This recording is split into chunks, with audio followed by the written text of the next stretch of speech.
করে নেওয়া যেতে পারে এবং এই যে পাথরগুলো নিয়ে গেছে এটা আসলে কোন কোন জায়গায় আছে দুটো বিষয়ে আমি গুরুত্ব দিচ্ছি আমরা। সেটা হলো যে পাথরগুলো নিয়ে গেছে এই অঞ্চল থেকে যেন আর কোনো পাথর যাতে নিতে না পারেন, মানে এখান থেকে যারা নিয়ে গেছে বিভিন্ন জায়গায় লুকিয়ে টুকিয়ে রাখছে বা সিলেট অঞ্চল থেকে যাতে আর কোনো পাথর যেতে না পারে বাইরে, সেই জন্য চেকপোস্ট কাজ করছে, সেটাকে আমরা একটু এনফোর্সিং করার চেষ্টা করবো।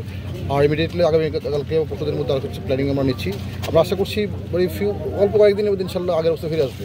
আমরা একটু আগে অ্যাসেসমেন্ট করে নিই, আমরা একটু করে নেওয়ার পর ইনশাল্লাহ আশা করছি যে খুব দ্রুত সময় আগের অবস্থা ফিরে আসবে। এটি মানে কোনো বিষয় না, দেখেন punishment is not the always solution, prevention is better than cure বলে একটা কথা আছে।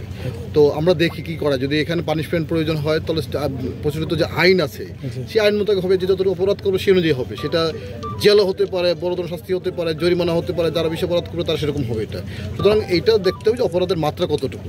আমরা দেখছি যে আসলে এটা কী করা যায়, মানে পুরো জিনিসটা আমরা অ্যাসেসমেন্ট করছি। অ্যাসেসমেন্ট করে প্রথম এটা হলো যে এখানে আসলে পাথরগুলি এখন বিভিন্ন জায়গায় লুকিয়ে নিয়ে গেছে চুরি করে, এইটাকে আমরা উদ্ধার করা এবং পাশাপাশি হচ্ছে যারা এই কাজটা করেছে তাদেরকে শাস্তির আওতায় আনা। তদন্ত কমিটির রিপোর্টের বিষয়ে আমার এই মুহূর্তে কিছু বলার নেই, কারণ এটি বিভিন্ন তদন্ত করেছে, সেটা হচ্ছে তদন্ত রিপোর্ট যারা করেছে সেটা যথাযথ কর্তৃপক্ষকে জমা দেওয়া হয়েছে। মোনালিসা হেভি ফ্লো 15 পিস প্যাকেটের সাথে 8 পিসের একটি প্যাকেট একদম ফ্রি। সুতরাং এটা কর্তৃপক্ষ সিদ্ধান্ত নেবেন যে আসলে এখানে কার দায় ছিল কী বিষয়। এটা আমি একজন জেলা প্রশাসক, আমার দায়িত্ব হলো যে এটাকে দুটো বিষয়, একটা হলো যে এখানে যে পাথরগুলো চুরি হয়ে গেছে ইমিডিয়েটলি সেটাকে রিস্টোর করা, এবং সেকেন্ডলি হচ্ছে এখানে কারা কারা ইনভলভ সেটা কী ব্যবস্থা নেওয়া যায়, আর থার্ড হচ্ছে ভবিষ্যতে এই ধরনের ঘটনা না ঘটে সেটার জন্য কী প্রিভেন্টিভ মেজার নেওয়া যায়, স্থায়ীভাবে সলিউশন করা যায় এটা, এবং যারা এই কাজটি করছেন তারা কেন করছেন সেটাকে আইডেন্টিফাই করা। আমি দেখি একটু সময় আমাকে দেন, আমরা চেষ্টা করি না এটা আমরা দেখি একটু আগে অ্যাসেসমেন্টটা করি, আইডেন্টিফাই করি যে আসলে কোথায় উইকনেস আছে এবং কোথায় আমাদের কাজ করার সুযোগ ছিল বা কোথায় সুযোগ আছে বা কোথায় আমাদের সুযোগ তৈরি করতে হবে বা কোথায় আমাদের এনফোর্সমেন্ট করতে হবে বা কোথায় আসলে আমাদের স্ট্রেংথেনিং করতে হবে, সেটা একটু আমরা একটু অ্যাসেসমেন্ট করে নিই, সেই অনুযায়ী ব্যবস্থা নেব।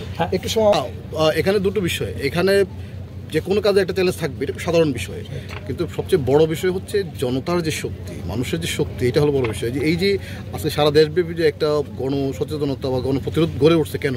কারণ মানুষজন সবাই এটাকে কিন্তু মারাত্মক করে নিয়েছে, এই কাজটা অন্যায় করেছে এবং সরকার নিয়েছে।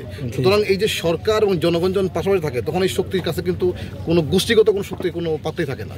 সুতরাং এইটা হলো বড় বিষয়, কারণ এখানকার যেটা হলো যে বেশি হয়তো যে কাজটি করছে হয়তো মুষ্টিমেয় কিছু লোকজন করেছে, কিন্তু বৃহত্তর জনগোষ্ঠী তারা কিন্তু সব এটা এগেস্টে সরকারের এগেস্টে।